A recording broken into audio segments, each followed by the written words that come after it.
Our processional is approaching.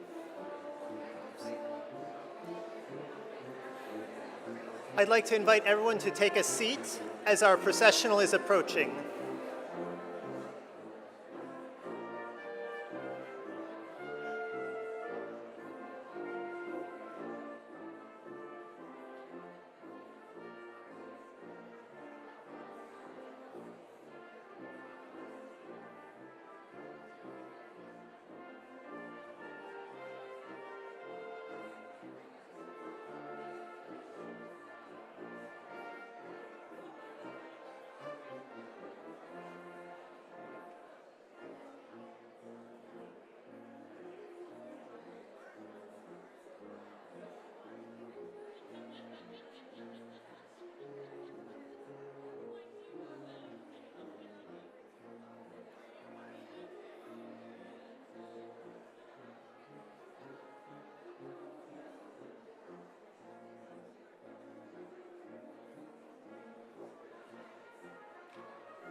Everyone, please be seated. Good afternoon and welcome. For those of you who don't know me, I'm Stephanie Fowler, Chair of the Board of Trustees. On behalf of the board, I'm honored to welcome you to this wonderful occasion in the life of the college, the inauguration of Wim Wiewel as our 25th president. You know, I do, and to all of you, our distinguished speakers, I think you're on both sides, students, staff, alumni, parents, and friends, as well as the many official delegates representing our sister institutions of higher learning. To all of you, thank you for being here. And I want to issue a special thanks to one of our speakers, Congressman Earl Blumenauer, a double alum, they're very rare, who has taken the time to be with us today in spite of the fact that he's got a broken back. So, and this is how much this means to him. So if he sneaks out after his remarks, please do forgive him. It's not because he's not interested. You know, this event was initially scheduled to take place in the chapel, which of course is much smaller, but so many of you wanted to join in today's celebration that happily we had to move it here to the gym. Maybe not as scenic as the chapel, but a great testament, I think, to the enthusiasm Wim has inspired in all of us who are part of the Lewis and Clark community. I'd like to extend a special thank you and welcome to the faculties of our three schools. Truly, they are the beating heart of Lewis and Clark, and we don't get enough opportunities to thank them publicly for all they do and give to our students and our college. Faculty members, please rise and allow us to recognize you.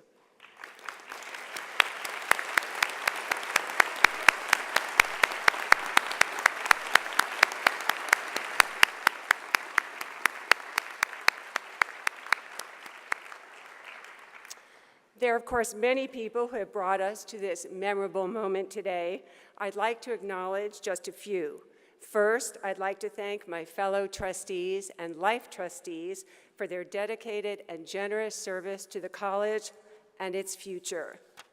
Then, of course, we are all grateful to the people who quite literally brought us to this moment, the trustees, faculty, students, and staff who served on the Presidential Search Committee.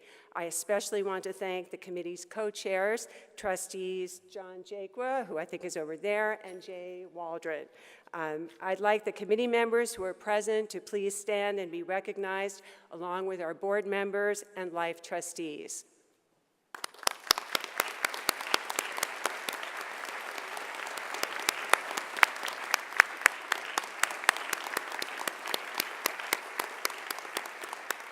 You can tell they don't take direction well. There are also many people who work tirelessly behind the scenes to make today possible. In your program, you'll see the names of the people who served on the inauguration committee, and for every person listed, there are dozens more whose work, ideas, and dedication turned long days of planning into today's memorable celebration. And finally, I think it's safe to say, no one will find this day more memorable than President Wiewel, his family, and his honored guests. I am privileged to extend to them the official welcome of the Lewis and Clark Board of Trustees and the warm welcome of the entire Lewis and Clark community. Oh.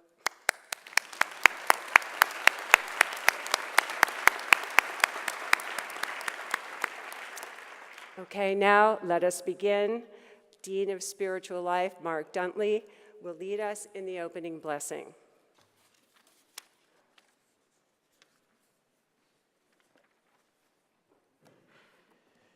Thank you, Stephanie.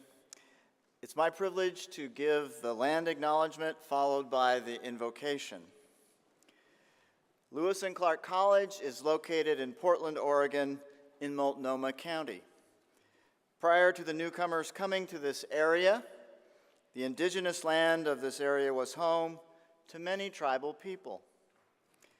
Today, we honor the indigenous people on whose traditional and ancestral homelands we stand.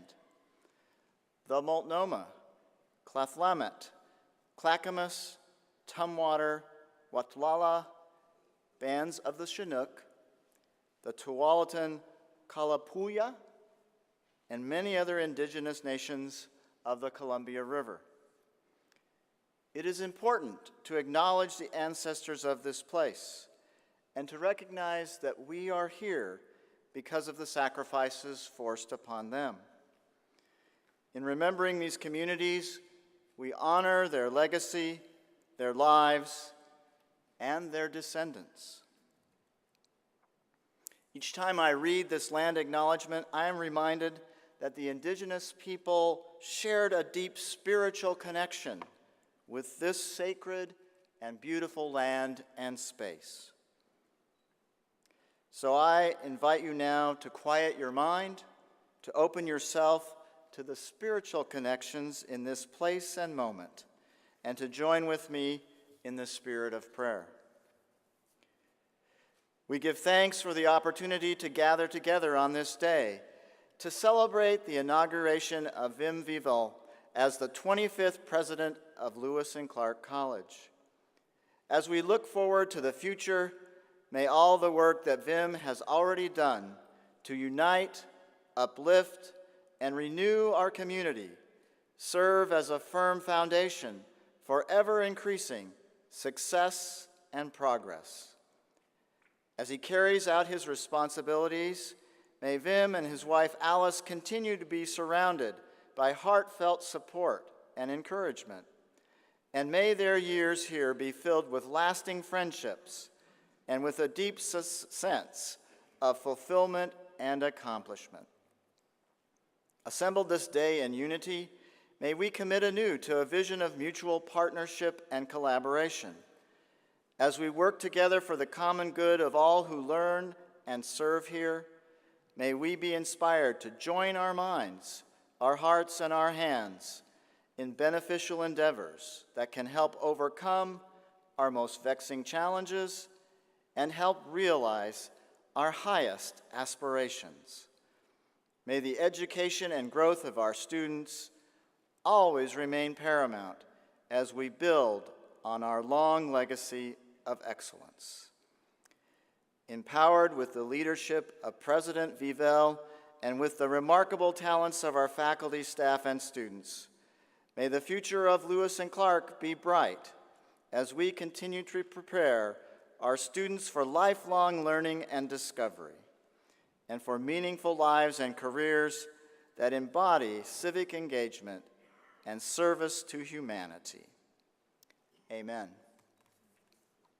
I now have the pleasure of welcoming Celeste Whitewolf to the podium.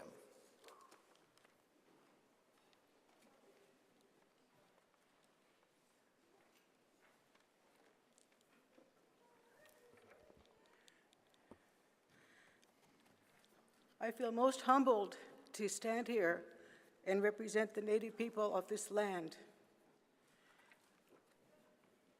My Indian name is Pakatali-Katsat. I descend from the Old Joseph band of Nez Perces in the Wallowa County. Old Joseph had 4 wives. I descend from one of the wives. Young Joseph was one of the leaders that led our people out of that valley as we were chased away from that country. Among the people who were chased from that country are my elders. Pakatali-Katsat, the lady I'm named from, was one of the prisoners of war. Her son, Him-Him-Hai-Hai, is also, his English name is Whitewolf. I take his name. They were sent down to Kansas and Oklahoma and held there for 4 years before they were allowed to come back to this country. They then settled at the Umatilla Reservation in Eastern Oregon, and there I am now a member of that tribe. I honor the people who are here from the other tribes that are here to show the people that are here that we're all one people. We hope that you, with our help and with your help, we will protect the land upon which we now reside. Please help us protect the water when we ask for help to not have the oil companies come through our rivers. Please ask and help us protect the fish that come into our rivers, the natural plants that we eat and consume as part of our historic foods. We ask that you protect our elders, and when we recognize that their burial sites or their sacred sites are something that is very dear to us, we ask that you help protect them as well. And I really quite enjoy the fact that we are sitting here as a group of tribal people. I have chuckling to myself, and I don't know if this is a prayer or just an acknowledgement. I chuckle to myself that I have a lot of people here sitting in their regalia. I think that's kind of cool. And as you could tell, when we have Native people, we come with our regalia as well. We come as people to work with you, to help you work with us. And please think about the children, the 7 generations that we look to in our future. And again, I'm very blessed to represent the tribes that are here. I'm very pleased to have that you also are recognizing the tribes that are here.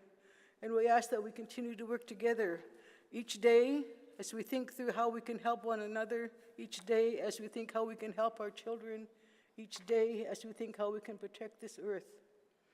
I thank you for this honor, and may I please ask you to think about those who are in need of prayer now, those who are in need of food, those who are in need of healing, that may have some injuries or may have a broken heart. I ask that you pray for those as well. And then also ask that you bring joy as you sit next to the person next to you, and remember that we're all here to help each other. I pray that we do this together, and I pray that we do this from now, and as long as we all can protect this land. Thank you so much, and now we'll have the drums. Thank you.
much to Four Directions Drum Group for their performance of the honor song.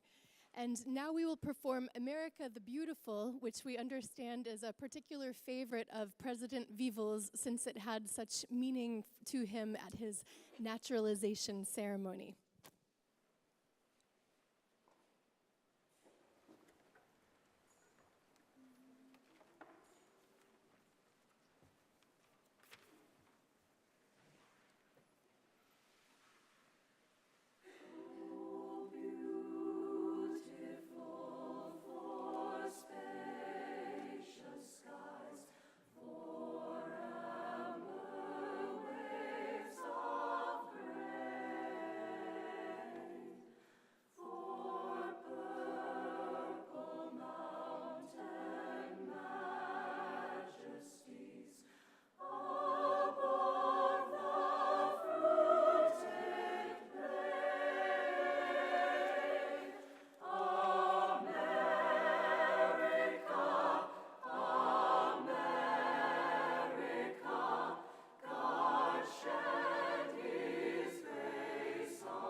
Good afternoon.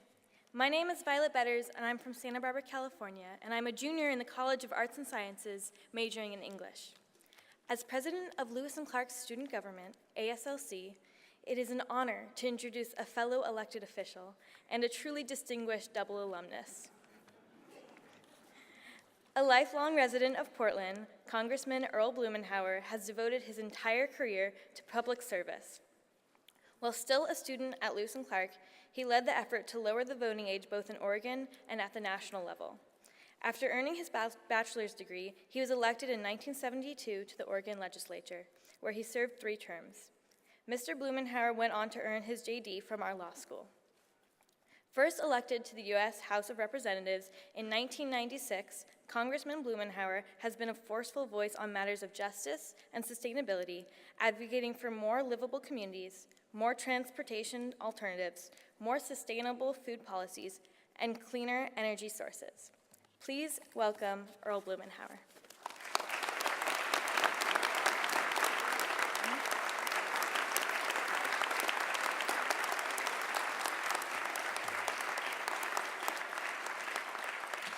Thank you, Violet.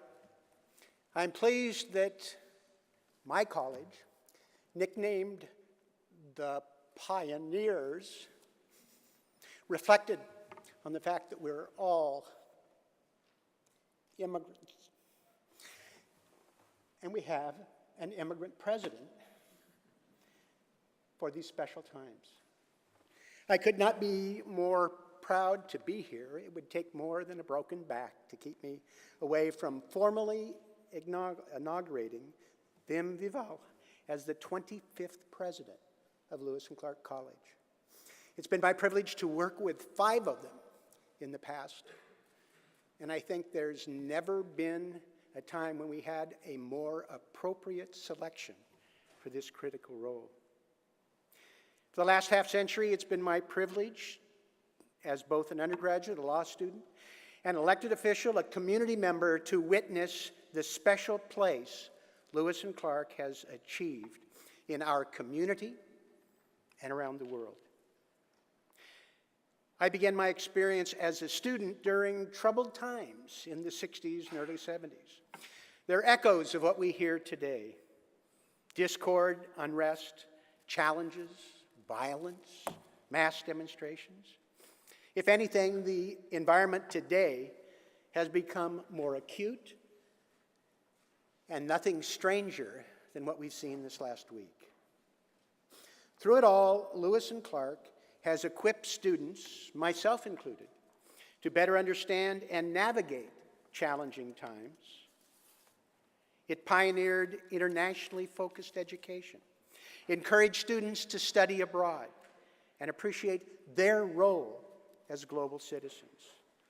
The college not only sends students abroad, but brings students from around the world to Portland, Oregon, to continue their education, enriching our college community and Portland, and integrating a global perspective into every facet of campus life. Our students also seriously engage in their role of saving the planet during their time on campus, establishing national models for environmental activism, or solving local transportation problems, which we've had a few around the campus. Recently, Lewis and Clark was again recognized, this time by the Sierra Club, as one of the greenest colleges in America. As students have left the college to assume roles as educators, advocates, scientists, or diplomats, they've helped advance these values to a global perspective and environmental stewardship, values that were woven into their time here on campus. Given what I've just described, what would an ideal president look like for Lewis and Clark today in our challenging time? That candidate would be thoroughly grounded in scholarly research, one who appreciates Portland values of sustainability, capitalizing on urban planning and transportation alternatives, and first and foremost, be a citizen of the world and Portlandia. And as I said, a proud immigrant. I think that ideal candidate would bear a suspicious resemblance to Wim Wiewel. What do you think? He's an individual who's been a key part of our community for a decade. He and his wife, Alice, providing leadership to a little college down the road. And he and Alice have proven their commitment to education and the demanding role of academic leadership. You know, they both have earned the right to maybe gear down a little bit, maybe have a little less stressful academic assignment, or a really long sabbatical. But you've chosen to bring yourself back into the fray, and we're grateful. Although I'm sure it was not an easy decision to make, I could not be more pleased on behalf of the people I represent. I welcome you formally to this new role, congratulate the college, the trustees, Stephanie, and look forward to many years of productive partnership for our students, our community, and the world. Thank you very much.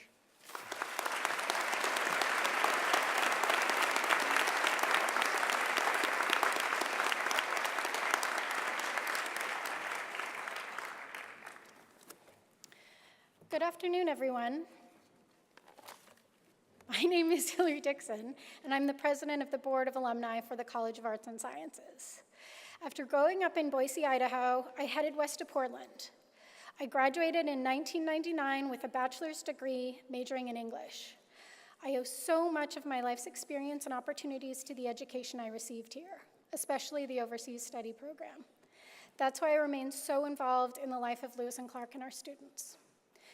Today, I have the distinct honor of introducing a beloved member of Lewis and Clark's faculty, biology professor Paulette Bierza-Chudek. Arriving here in 1994, Professor Bierza-Chudek is the William Swindells Senior Professor of Natural Sciences. An ardent supporter of faculty-student collaboration who believes that students learn science by doing science, Professor Bierza-Chudek is tireless in supporting the first-generation students and in encouraging more young women to pursue the sciences.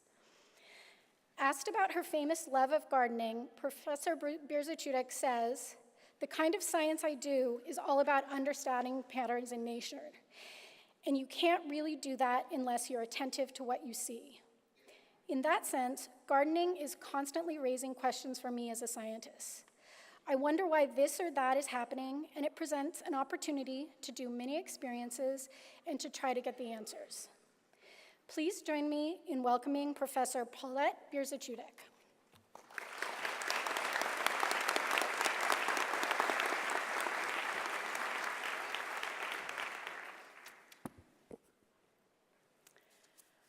Dear friends, critical thinking is one of the core values of the liberal arts. Faculty, of course, are experts in critical thinking, as we must be if we wish to impart this skill to our students. And if you want to truly see critical thinking in action, arrange to be in the room with a group of faculty who are anticipating the arrival of their new president. We certainly hope he'll be an effective leader with a strong vision, but we also hope he'll consult us, the faculty, on everything. We want him to spend all his time cultivating supporters for the college. But we also expect him to be at every event that's important to us. We require him to be savvy about the practical business of running a college, but also to embody the lofty virtues of the liberal arts. We're impossible to please, or so it would appear.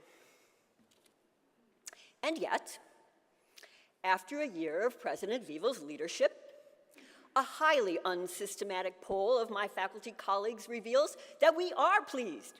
We are very pleased. How is this possible? Well, for one, President Wiewel indeed does seem to be everywhere. He comes to faculty meetings, check. He comes to football games, check. He was even at the faculty kegger at Liz Safran's house the first week of classes. He has visited all of our departments. We are very pleased about that. My first personal interaction with Wim took place after he'd been here just a few weeks. He showed up at my office door one day, unannounced, and said, "Show me around your department." Aha, I thought. Here is my chance to show him how badly the biology department needs a new building. I walked him through biopsych into one of our teaching labs, where a group of students was at work on a research project. Wim made a beeline for them, engaging them with questions about what they were working on, listening with deep attention and pressing them for more details. That was my first glimpse of something I have since observed again and again, Wim's amazing ability to connect with people, to connect with students, with faculty, with staff, with alumni, with parents, with friends of the college. He asks people questions. He listens to their answers. He remembers what he hears. We are pleased about that as well. Since then, I've had many opportunities to observe our new president on formal occasions as well as more casual ones. And every time, he seems to be having so much fun. He's confident and at ease. There's a playfulness about him. He brings a real joy to his work, this incredibly hard work that infects everyone around him. We are so pleased about that too. But there's one side of Wim that you may not have seen yet. He's very competitive. Here's how I know. We have discovered a mutual interest in gardening, in growing food in particular. Every time we run into each other, we find some casual way to report to each other how many tomatoes we picked this week, or how well our green beans are doing. But under this polite veneer, there's a sharp little edge of one-upsmanship. Earlier this week, Wim learned that I have a fig tree in my backyard, which produces the most delicious figs. I could see him getting envious. So since the purpose of this event is to honor and celebrate him, and to welcome him officially into our community, I've decided to extend an olive branch, or maybe I should say a fig branch. I think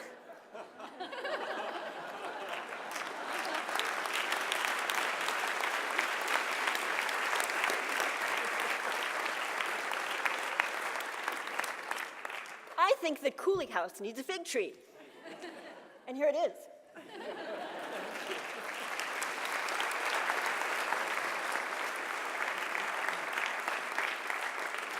Now, it's a little small, but that's part of the plan, you see.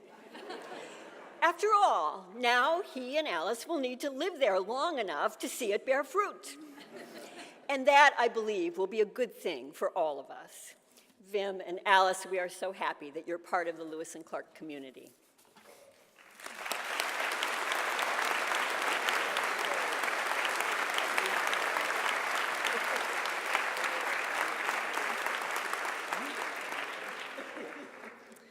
Good afternoon, everyone. My name is Stacy DeMazzo, and I'm a 3L, or third-year law student. I'm here at Lewis and Clark Law.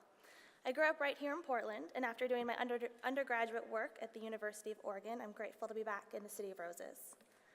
As president of the Law School Student Bar Association, I have the distinct honor of introducing our next speaker, Mr. Jordan Schnitzer. A native Oregonian, Mr. Schnitzer graduated from Lewis and Clark Law School in 1976, the same year as Congressman Blumenauer.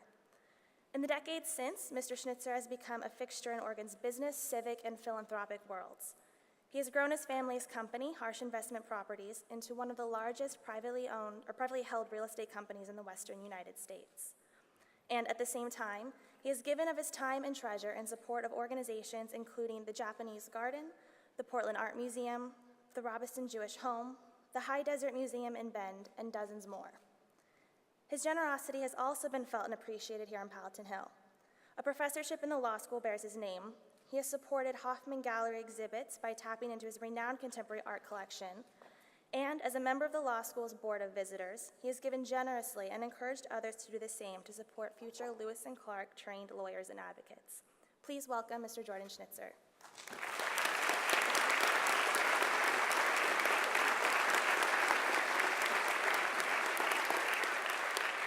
Thank you, Stacy. The introductions are always the most embarrassing part of these talks.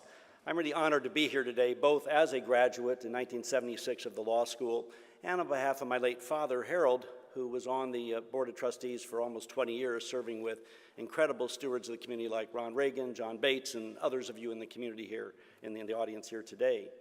I got to know Wim and Alice roughly 10 years ago, either right before he assumed the presidency of Portland State or shortly thereafter. And over the last decade, developed a wonderful professional and personal relationship. And the job he did at Portland State was not just good, it was extraordinary. And it's an important institution in this community and this state.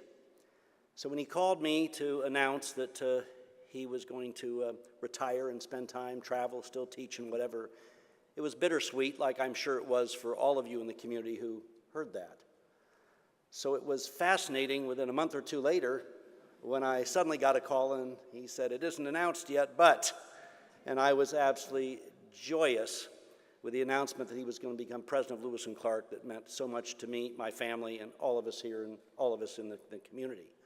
I also was impressed with the Board of Trustees that they saved some bucks by hiring someone that just had to move a few blocks away from the Zentbauer house to the Cooley house. That was pretty smart thinking. What I was so pleased about is Lewis and Clark has had some amazing leaders over the years, but there have been some times when, maybe there's not been as much direction as maybe I would have hoped there was.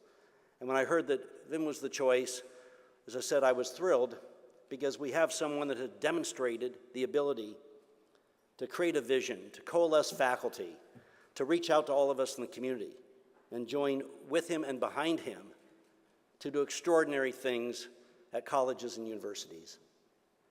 And as Congressman Blumenauer said, if there's ever a time when the young people that are here today on this campus and on all the campuses across the country, it's a critical time for them. While there's still so much left for all of us to still do, the future is in the hands of the young people on this campus.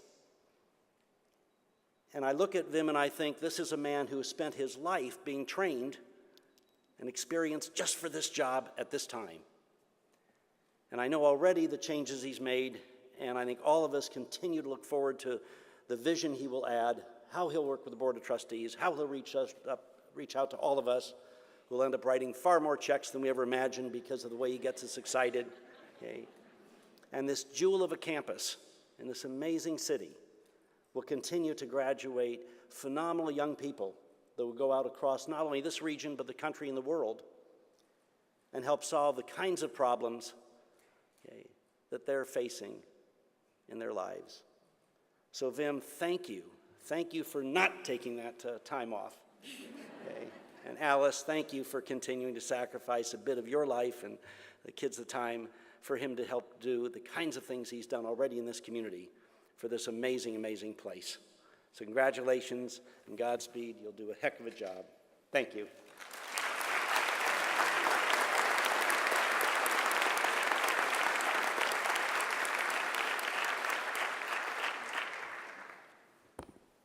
Good afternoon.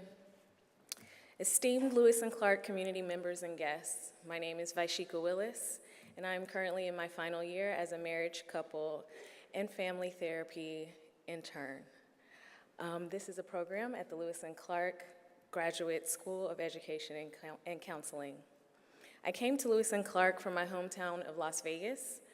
This change of environment has been monumental and transformational. I was drawn here because I saw and heard in the grad school's approach to professional training and a similar commitment to social justice and equity that has driven me my entire life.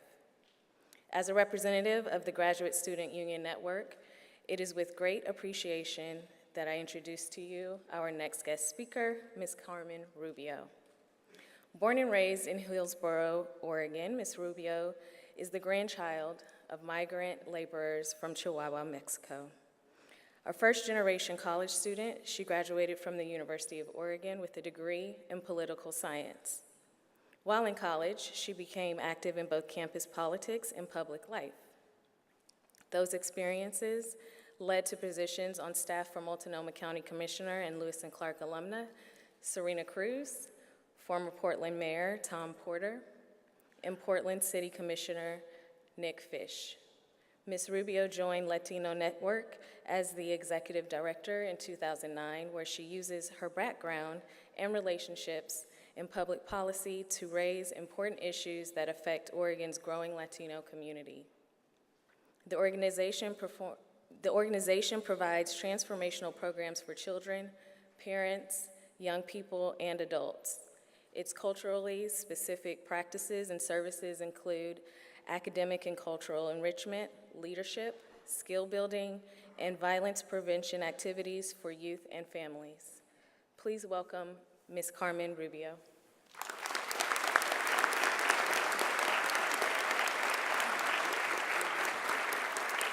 Thank you, Vaishika. I'm so thrilled to be here today to share a few words with you about my friend and colleague, President Wim Wiewel, and from the perspective of a community partner, an education advocate, and an ardent fan. There's never been a more dire need for exemplary leadership in this country, and today this esteemed institution contributes to this important charge. These are not easy times in our country. We are witnesses to the stress testing of our ideals, our institutions, our values, and our leaders. And all of this in the midst of the most intergenerational, ethnically, racially, and gender diverse time of access in the history of our country. And we are far, far from finished from this journey towards racial and gender equity, equitable access, and inclusion.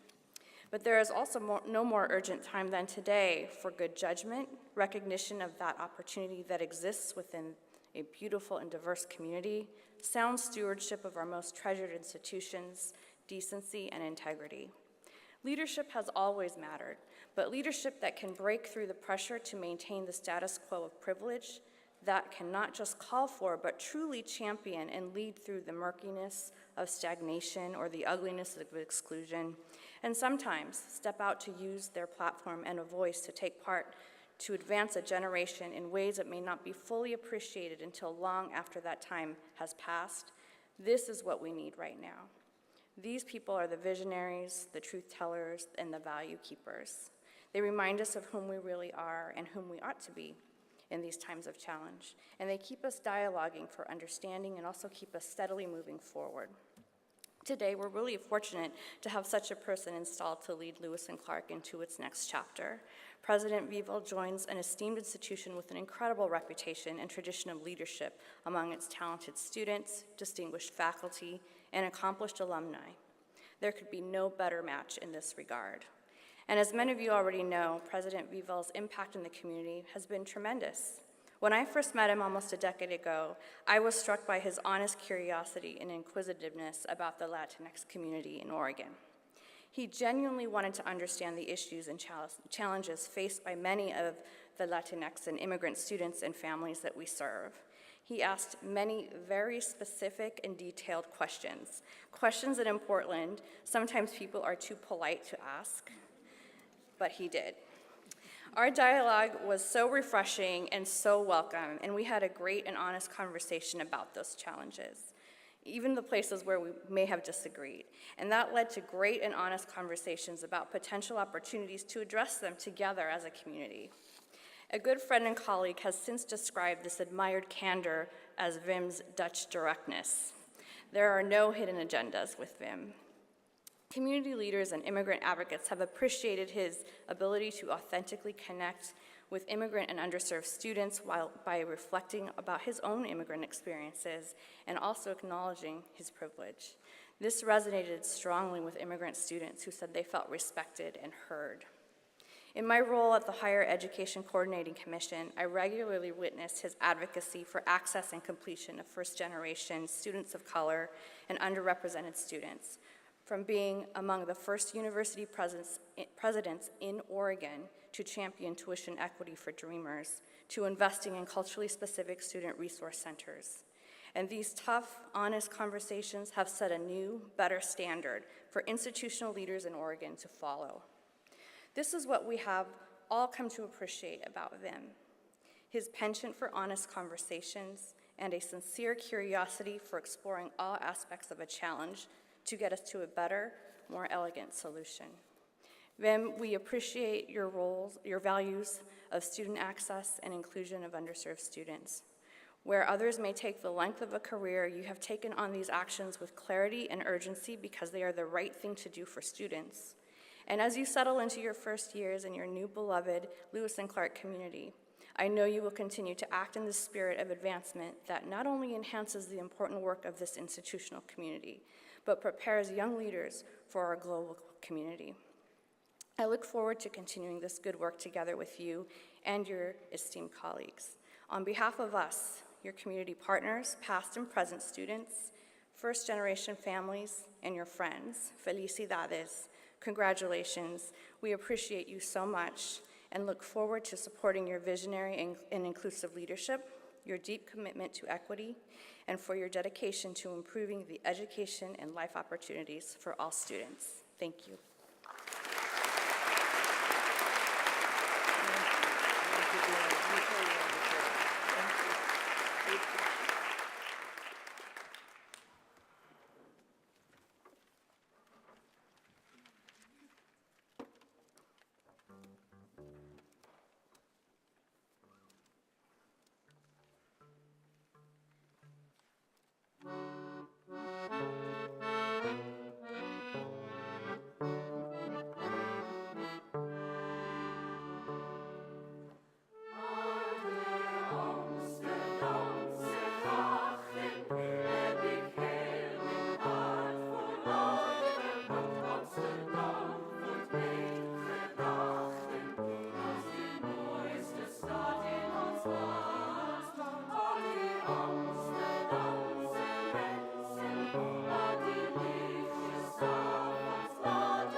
Hello again. As you know, choosing a president is one of the most important responsibilities, if not the most important responsibility, of the Board of Trustees. And listening to this Dutch folk song reminds me of one of the virtues that Wim brings to the job that we really hadn't foreseen. I mean, and we never dreamed possible. And that is, Wim is the only person I've ever met who looks good in orange. I mean, who knew? And, you know, rumor has it that he actually purchased an orange sweater with his own money before he even came to Lewis and Clark. Well, Wim's been on the job now for about a year. I have just a few remarks before we do the official deed.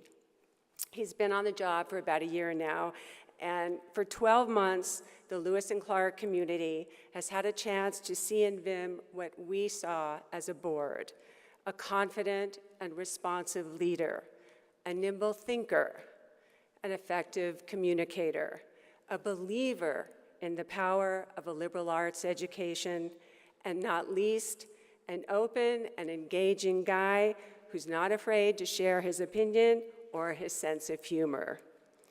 But as good as that is, it's not enough. We all know Wim can't do what he needs to do for this school by himself.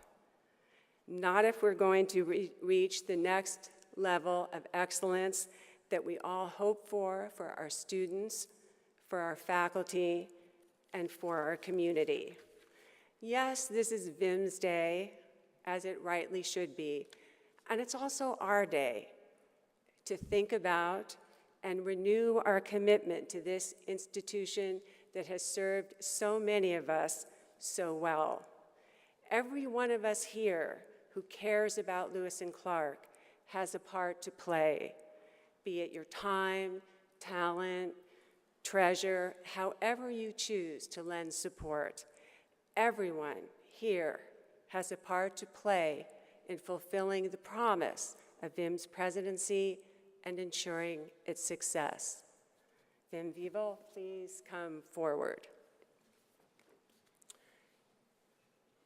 Now, with the authority entrusted to me as chair of the Lewis and Clark Board of Trustees, I invest you, Wim Wiewel, as president of Lewis and Clark.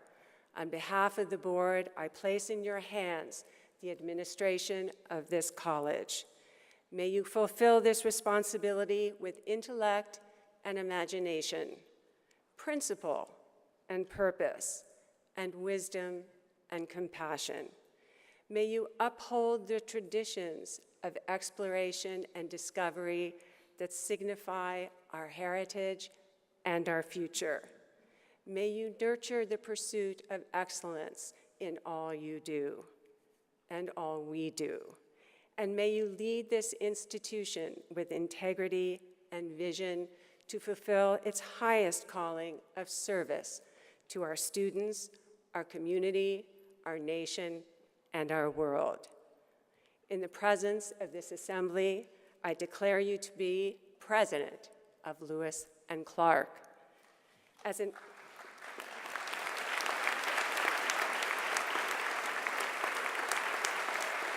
Wait, there's more.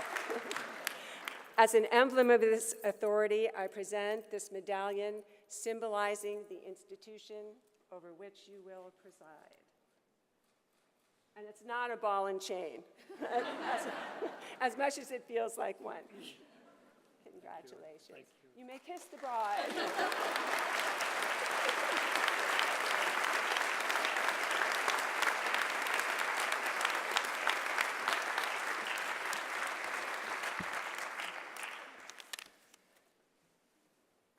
Back in February, Stephanie and I went to a workshop put on by the Association of Governing Boards to get board chairs and presidents to work well together.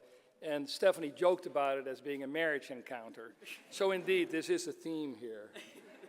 Well, good afternoon, everybody. And of course, I want to echo Stephanie's comments in welcoming everybody and thanking you and thanking our speakers for your both wonderful, moving, challenging, and definitely very funny words. Thank you very much. It's a privilege to be with you, and it's also humbling. You know, it's interesting that we're gathering for this official ceremony some 16 months after the board actually voted to name me president. 16 months is a long time, and to stick with the metaphor we were using earlier, it may feel a little bit like getting married after we've been living together for quite a while already.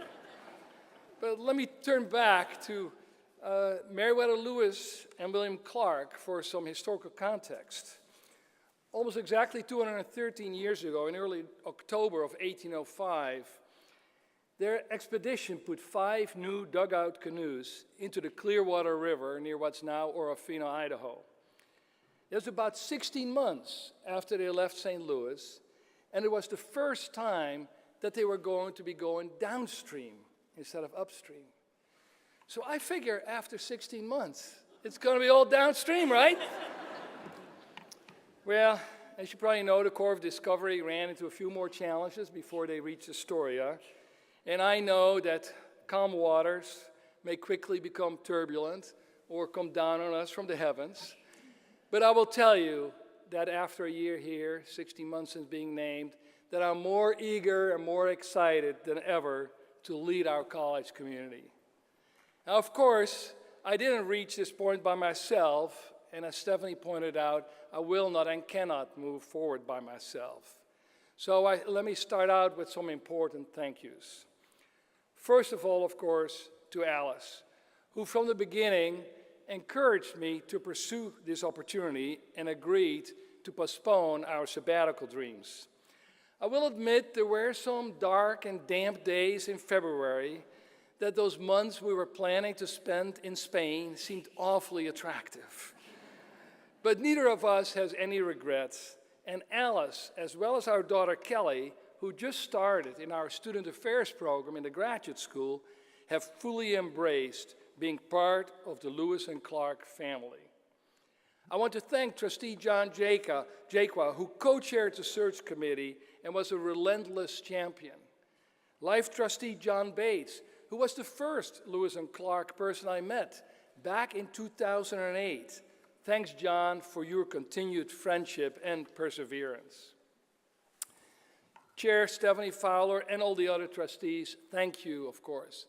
Now, I want to recall to people that whenever I mentioned to Stephanie that I thought it would be fun to come here, she would point out to me that it was going to be a lot of hard work. I told her, Stephanie, if it's not going to be fun, I'm not coming. Well, I'm having fun. I hope you are too. And of course, I want to thank generations of faculty, students, parents, alumni, trustees, donors, and friends who have brought us to this day. So too have past presidents like Morgan Odell, Jack Howard, Jim Gardner, Mike Mooney, Tom Hostetler, and Barry Glassner. I'm deeply touched that Presidents Gardner and Hostetler are here today with us, as well as interim presidents Paul Bragdon, Jane Atkinson, and David Ellis. Please join me in recognizing them.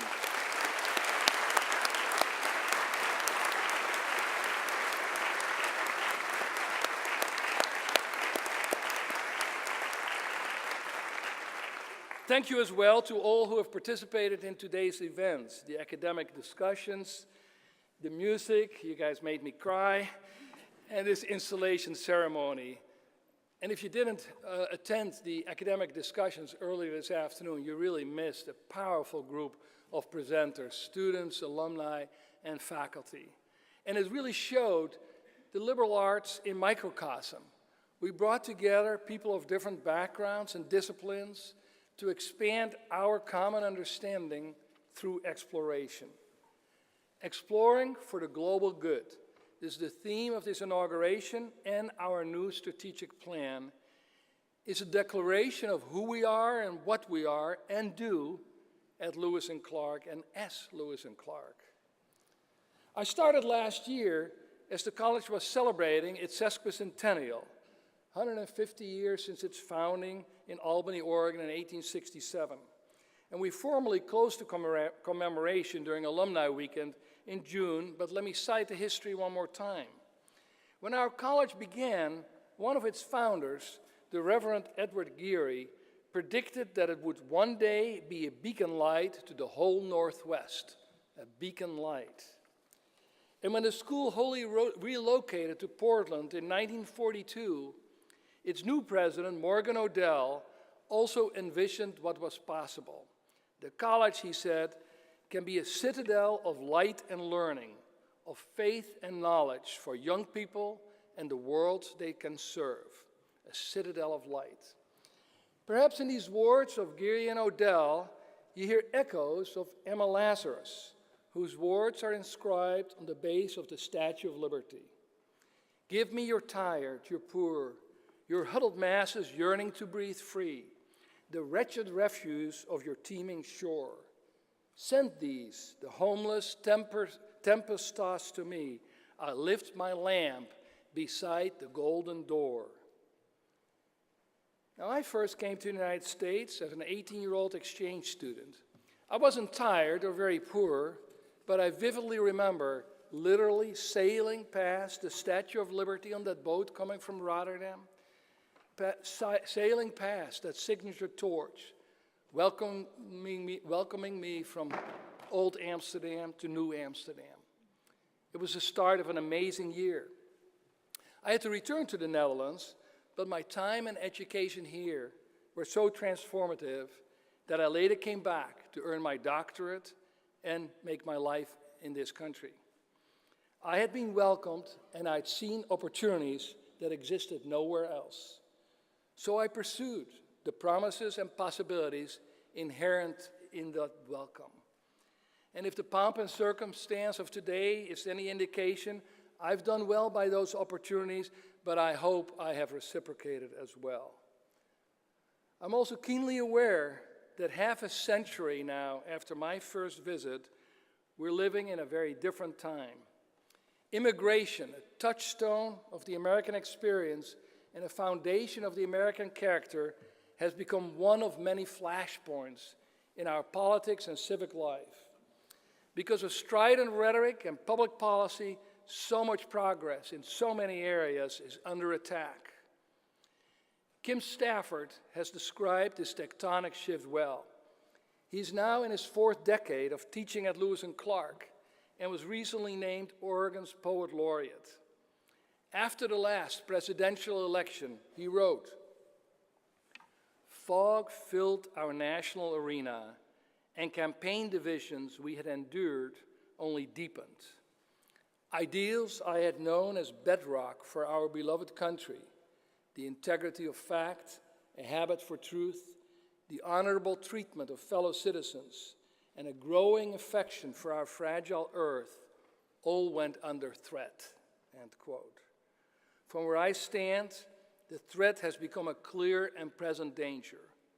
For recourse, I turn to higher education. I believe that higher education in this country still offers the greatest opportunities for people to break through the fog and realize their dreams.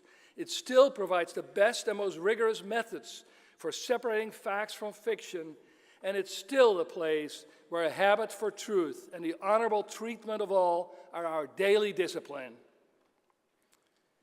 As I see it, higher education, especially a liberal arts education, has 3 core purposes: to encourage lifelong exploration of the self and one's own values, to develop the skills needed to embark on meaningful careers, and to prepare for full, and these days I add civil, to prepare for full and civil participation in public life.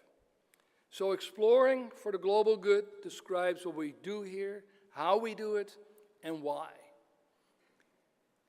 Exploring harkens back, of course, to our namesakes, but more, it speaks to the heart of the liberal arts. The ideas of discovery, thinking critically, questioning received truths, being open to new understanding, to learning that the old things aren't always the way you thought they were. You might say this is the how we do education, the method. Global speaks to our need to understand and appreciate the differences and the commonalities that exist across cultures, races, ethnicities, genders, and histories. to recognize borders even as we embrace the borderless. This ultimately involves knowing and understanding science and mathematics, the humanities, the arts, and the social sciences. It's the what of education, the content. And the good, which is the ultimate why of education. Our commitment to improving life, our communities, and the world. The need to work with others to solve challenges. The recognition that dedication to lives of purpose and the common good can lead to both public benefit and personal well-being. You may say, fine, but how do you make all this real? Our answer, by recommitting to the power and relevance of the liberal arts and sciences and serious professional studies based on them. I realize that we make this commitment at a time when many people are questioning the value of higher education in general and the liberal arts in particular. But we choose to double down. Actually, with our 3 schools, we are tripling down. Each of our 3 schools is distinct, but all share a common purpose: to empower our graduates to make a positive impact on the world. We gain a distinct advantage when we harness the collective thinking and experience of all 3 schools. For example, just a year ago, our community sponsored a symposium on free speech at Lewis and Clark, kind of a controversial issue. Faculty, students, and staff from all 3 schools made presentations and led discussions. I had officially been in office for 11 days, and I came away thinking, if this is what I've gotten myself into, give me more. We must continue to infuse our curriculum and pedagogy with an ever more expansive worldview, a recognition that the dominant narratives are incomplete. They do not capture or convey the wholeness and complexity of history and human experience. That complexity also informs our own history. For example, the same Edward Geary, who was one of our founders, also served as secretary to the Superintendent of Indian Affairs in the early 1850s. In that capacity, he played a role in removing the native peoples of the Willamette Valley to the Grand Ronde Reservation. And even as we honor our namesakes for their exploration and discovery, we acknowledge that the Lewis and Clark expedition was one of many factors that ultimately drove the tribes, the nations of the Oregon country from their lands. Truth, even when it hits hard and close to home, must be acknowledged. All of what we do takes place in the world as it is and as it is becoming. So we must also be innovative in our pedagogy. Not everybody learns at the same pace or in the same way. Our Graduate School of Education and Counseling addresses this reality every day in preparing tomorrow's teachers, counselors, and leaders in education. And in our undergraduate college, a grant from the Andrew Mellon Foundation supports the Teaching Excellence Program that brings faculty together across disciplines to strengthen their skills and to develop techniques that are even more engaging, inclusive, and innovative. And the world, of course, is not confined to our campuses. During the last academic year, law school students made 9 trips to 2 immigration detention centers in Texas, putting in 10 to 12 hours of pro bono work each day. Last December, they prepared more than 100 women for political asylum interviews and conducted some 300 Know Your Rights trainings for mothers. And like every year, hundreds of our students studied abroad in faculty-led trips to deepen their understanding of the world. That world demands adaptability and innovation. Our John and Susan Bates Center for Entrepreneurship and Leadership brings faculty, students, expertise, and resources from all 3 of our schools together to think and develop creative actions that address social challenges, market failures, and economic opportunities. All of these are examples of what exploring for the global good looks like. And while this college has grown up in Portland, we're now a national and international community. This growth was wonderfully expressed, by the way, by the late and beloved Professor Emeritus of History, Nash Rasek. Some years ago, Nash recalled a day in 1961 when he was having coffee with a group of students in Templeton. Templeton is still there, not looking any better. He asked where they came from. Most were from Portland or the suburbs. One, however, declared, "I come from back east." Intuitively, Nash asked, "Boston?" "No," the student said, "Bend." Today, our undergraduates come from Bend, Boston, and Beijing, from 47 states and 54 different countries. Still, we embrace our location on this beautiful campus in a dynamic city that's ever-changing. Over the years, Lewis and Clark has served and partnered with Portland and its people in many ways. Our undergraduate college, for example, provides a variety of student learning opportunities with organizations throughout Portland, including those that serve Latino and Native American communities, the homeless and the hungry, and elementary school students working to improve their literacy skills. Students in our graduate school spend nearly 200,000 hours each year in schools and mental health agencies. Our law schools, clinics, centers, and institutes provide essential legal services to a broad spectrum of organizations and individuals with a particular focus on emerging and underserved populations. We take pride in our many deep connections to the life of the city, but we can and will do even more.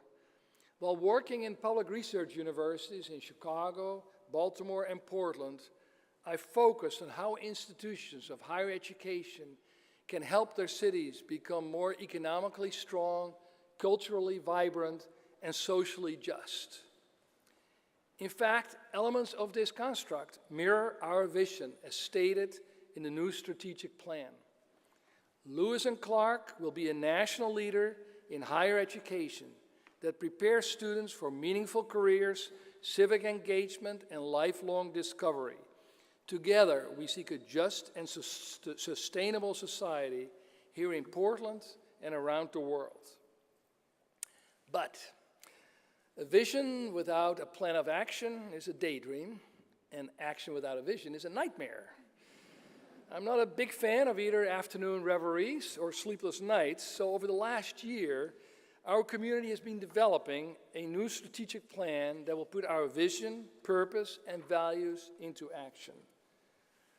What do we need, and what will it take to get there? Our strategic plan lays out 6 goals. First, we have to make sure we offer academic programs that meet the needs of our students and the world.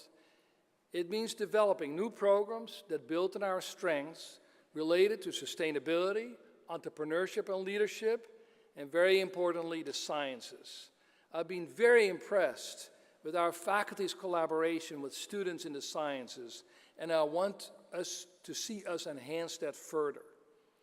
We need to expand our overseas and off-campus study programs. From my own history, I'm absolutely clear on the transformational effect that study abroad has. Right now, about 60% of our students do that. I want it to be as close to 100% as we can get it. And I've already mentioned that we should increase the opportunities for our students to learn from and contribute to the Portland area, as well as bring more people from the community to the campus for classes, lectures, performances, and games. Second, we need to continue attracting, enrolling, and graduating students who will succeed here. Strategic enrollment management does not exactly sound like an inspiring clarion call, I know, but it is essential to success in a very competitive higher education market.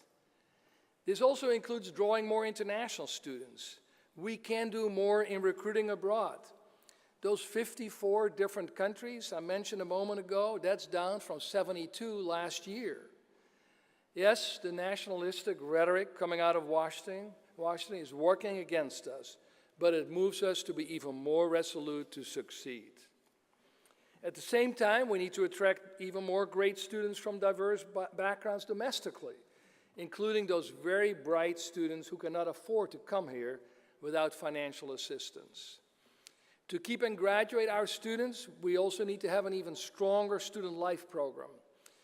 Students come to us now with more challenges than ever before, and we have to support them academically, emotionally, socially, and in the many dimensions of personal growth. That includes a strong role for athletics.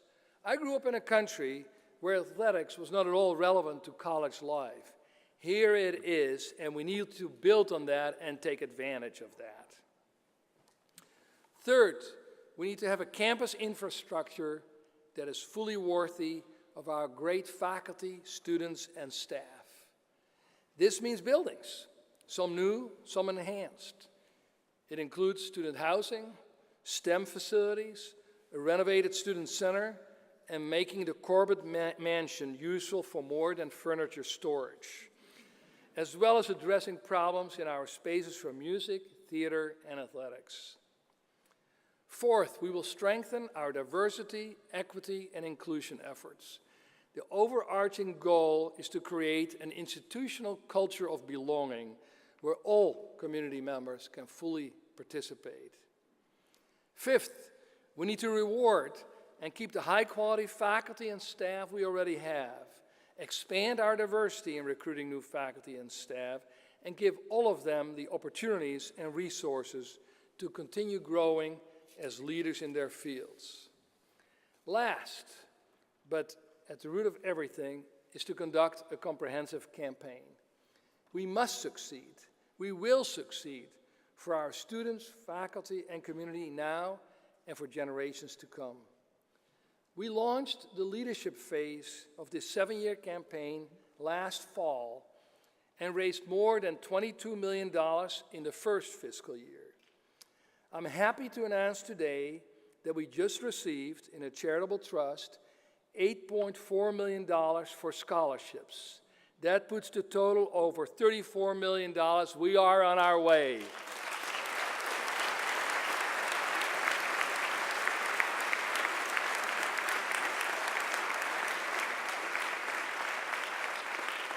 Exploring for the global good makes me remember my own journey to America.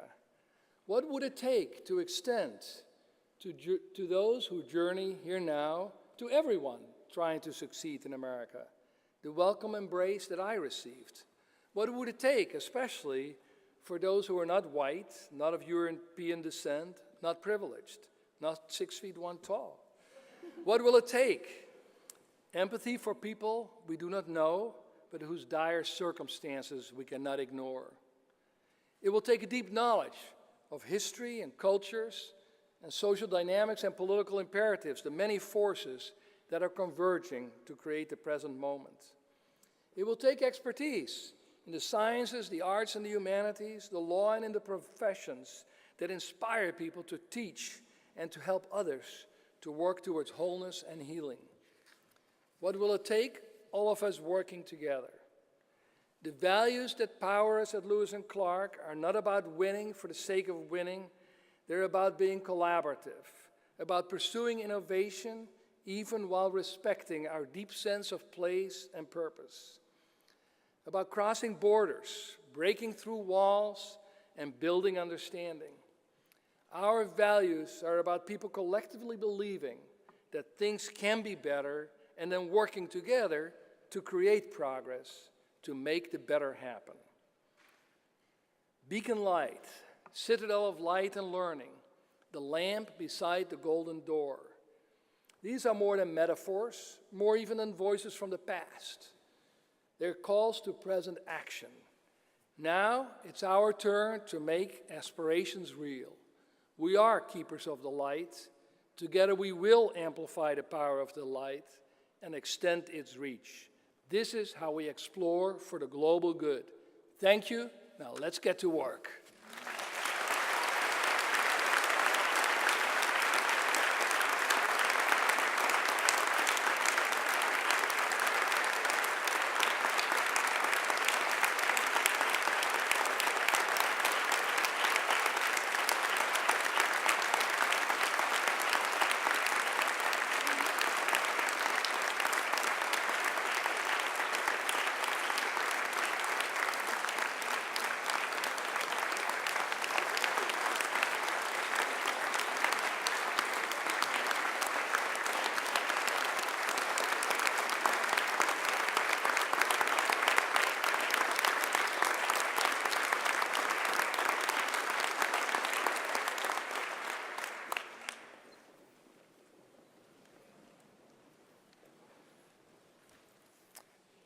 I'm Kim Stafford, and I've written a short poem, a blessing for this occasion, called Vim, for Vim and Alice.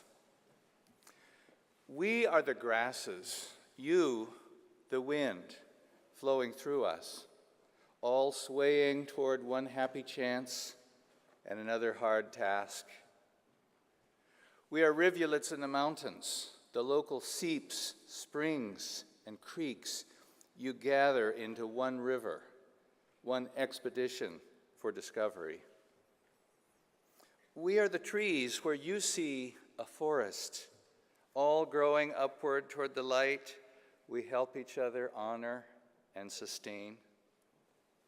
We are swallows in flight turning together where you sense a seam in the storm, an opening. We are waves in the sea, glistening in the sun, reaching for the moon as you lift us, as you let us rest.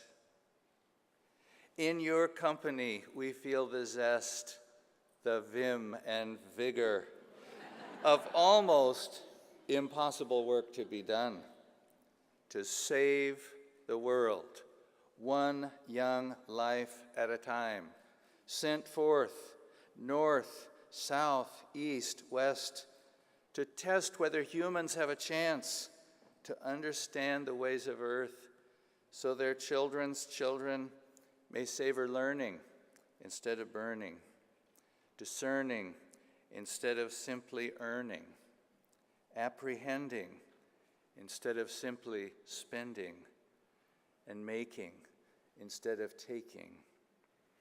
We are the grasses, you the wind, flow through us.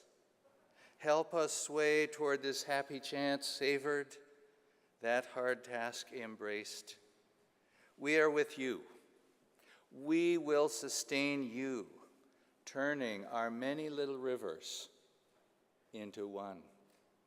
Thank you, Vim.